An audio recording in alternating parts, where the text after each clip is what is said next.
Construction projects of every size pretty much sink or swim based on the subcontractors on the job. That's pretty much the whole game.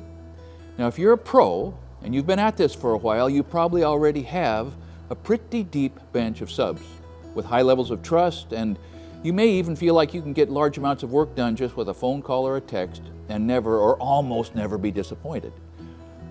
But if you're a homeowner or a DIYer, it's a different story. The problem is you have to find and then vet a subcontractor pretty much all in one shot. Let's take an example of building a house. Say you're building a house. You've dreamed for years of doing this and you're going to GC it yourself. You think you might do some of the work, the stuff you like, but mostly you're planning on just coordinating the subs and coordinating with the vendors and scheduling and staging, and okay, this is a fine way to go. I've got a lot of friends who have done this, including several who are doing it right now inside of the Essential Craftsman Academy. But, before I say another word, talk about jumping into the deep end of the pool. I highly recommend that you start with some smaller, less complex, and less expensive project for your maiden voyage. Now, when you're looking for and vetting subs, there are a few red flags and there are some green ones. And I'm going to give a few of those to you, and just to be clear, the red flags are not necessarily deal breakers, but they're not a great sign, and you better be careful. And if you have multiple red flags, forget it. Wave off and keep shopping. Here they are in no particular order. If they ask for a check to hold your place in the line, if they talk and go on and on and on about how good they are and how fast they are and all of that, yeah, maybe.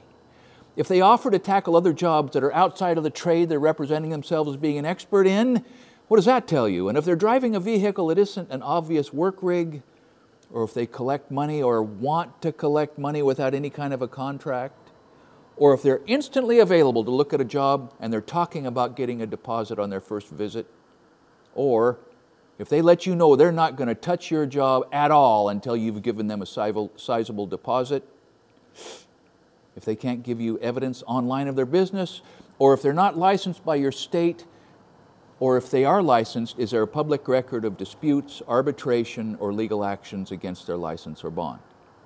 Watch for these things. So here's some green flags, and you can't bet the farm on these, but in general, they're pretty good. If they're willing to start into a project, even just the demolition, without asking you for any money, and then, you know, the schedule of disbursement of funds kicks in. If they provide a firm bid or estimate in a timely fashion and without drama, bonus if it's written, watch out if it's not. If they appear to actually do the work or be capable of doing the work themselves. If they're happy and insistent that they provide references that check out. If they have employees who have been with them for a long time, and maybe you get a chance to talk to those employees, you can't beat that for an honest appraisal. Or if they provide suggestions about your job that reduce cost and scope. Maybe they say, you know, you may not need that, or I don't often see that happen, or I wouldn't recommend that. Or if they have reasonable suggestions on the other end of the spectrum of cost-effective ways to make your job much, much better, and if they're not afraid to be confident about, you know, materials and suppliers and that sort of thing.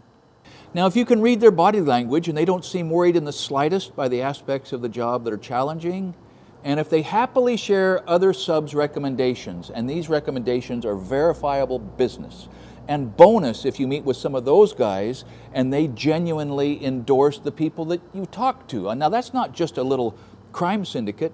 If they've been around a while, it's an example of the confidence that develops between the people that are key to getting jobs done.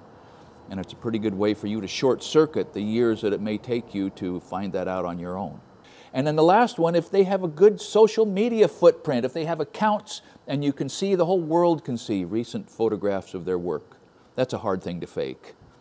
So I wrote a book about finding and hiring subcontractors, and you can buy it for $5 on Amazon. I recommend it, especially if you're new to construction or new to hiring contractors, because I'll be the first to tell you there are a lot of scammer criminal contractors out there. You need to protect yourself, and you need to learn quickly how to do that. Now, besides learning how these agreements should work, you need to learn how they should not work. And if you're not a big reader, We also have all of this content in video format inside the Essential Craftsman Academy. That's our subscription group.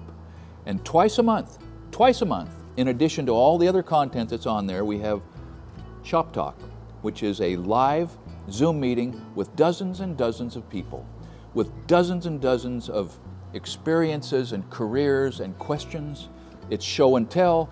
There are several people there every time we do this who are in the middle of building things with good questions about what they should do or should not do.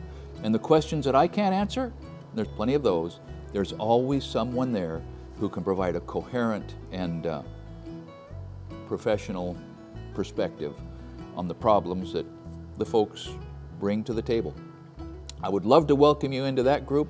I think you will find it is one of the best bargains anywhere, especially for someone who's trying to figure out how to work with subcontractors. Thanks for watching Essential Craftsman, and keep up the good work.